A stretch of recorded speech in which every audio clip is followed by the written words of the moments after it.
Hey Simpsons fans, and welcome back to the Simpsons official channel. From the very beginning, The Simpsons has been a master of pushing buttons. I mean, who can forget way back in 1989 when Bill Cosby called the show an anti-social menace? Or when President George H.W. Bush in 1992 wished the nation was closer to the Waltons than The Simpsons. For over 3 decades, our favorite family from Springfield has been a lightning rod for controversy.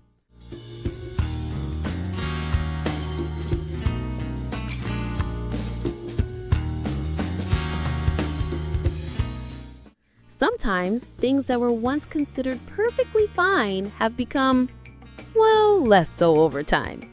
Think about Homer's classic, "Why you little," strangulation of Bart, or the complex conversations surrounding Apu Nahasapin Apitapelin. The show has even had to make changes before episodes aired to avoid potential backlash, like a scene that was cut from Burns' Air. But what we're talking about today is something much rarer, an episode that was so controversial it had to be edited not once, but twice after it had already aired. We're diving deep into the story of Marge Gets a Job, the 7th episode of Season 4. So grab a duff, settle into your favorite spot on the couch, and let's get into it.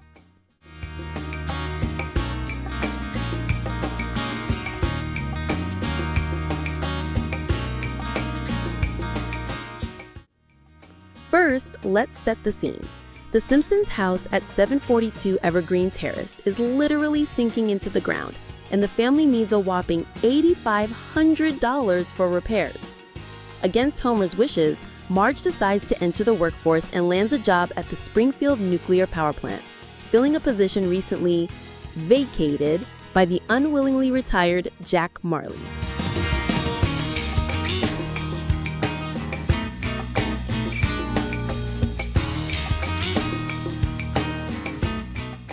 On her very first day, Marge catches the eye of the one and only Mr. Burns as he's monitoring his employees. He's instantly smitten and starts a campaign to win her over. He even implements her suggestions to boost plant morale, like Funny Hat Day and piping Tom Jones music through the intercom. It's not unusual to be loved by anyone, right?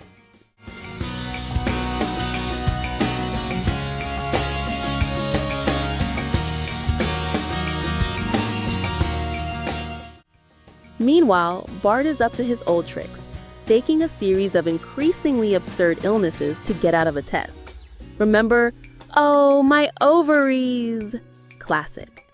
But Mrs. Krabappel has had enough and forces him to take the makeup test in the hallway.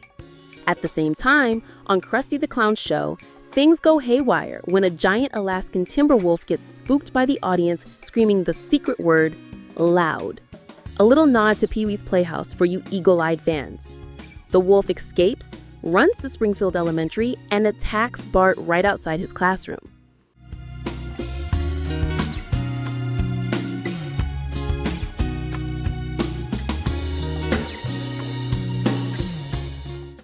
Bart's desperate cries of "Wolf!" are of course ignored by Mrs. Krabappel, who assumes it's just another one of his schemes. Luckily, groundskeeper Willie is there to save the day, wrestling the beast into submission. As Willie himself says, "Don't feel too bad for losing. I was wrestling wolves when you were at your mother's teat."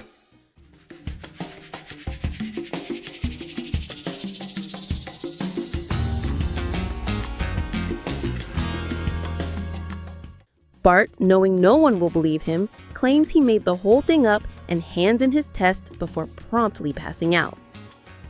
Back at the plant, Burns' attempts to woo Marge escalate. He even manages to get her favorite singer, Tom Jones, to the plant, through some less than legal means. But Marge, ever the devoted wife, turns him flat, telling him she's happily married. Burns, not one to take rejection well, fires her on the spot. Marge threatens a lawsuit and even hires the questionable Lionel Hutz. But Hutz, true to form, makes a run for it when he sees Burns' team of high-priced lawyers. Seeing Marge so defeated, Homer confronts Burns, which surprisingly leads to a change of heart for the old miser. As a peace offering, Burns arranges a private concert for Homer and Marge, starring a still kidnapped Tom Jones. So, a pretty standard, classic Simpsons episode, right? What could possibly have been so controversial to warrant 2 separate edits after it aired? Was it PETA, upset about the wolf on Krusty's show? Or maybe the Tom Jones fan club had some notes? Nope. The first controversy came from a seemingly throwaway line. When Mrs. Krabappel is listing all the fake illnesses Bart has used to get out of a test, she mentions smallpox, the bends, and Tourette's syndrome. This did not go over well. Viewers complained that the writers were being tasteless by making fun of a real neurological disorder. The joke was made worse by Bart then claiming he wasn't over it, followed by him barking and muttering, "Shove it, witch." One of the most vocal complainants was a 14-year-old boy from Washington named Joshua Smith, who actually has Tourette's syndrome. He wrote to the producers and demanded that the episode never be shown again, that Bart should befriend a character with Tourette's syndrome, and that an apology from Bart should be added to the end of the episode. In a move that was pretty unprecedented at the time, the producers listened. They agreed to remove the reference to Tourette's syndrome from all future broadcasts of the episode. Executive producer Mike Rice even sent a personal written apology to Joshua. While they didn't agree to his other requests, it was a significant moment of the show responding directly to audience concerns.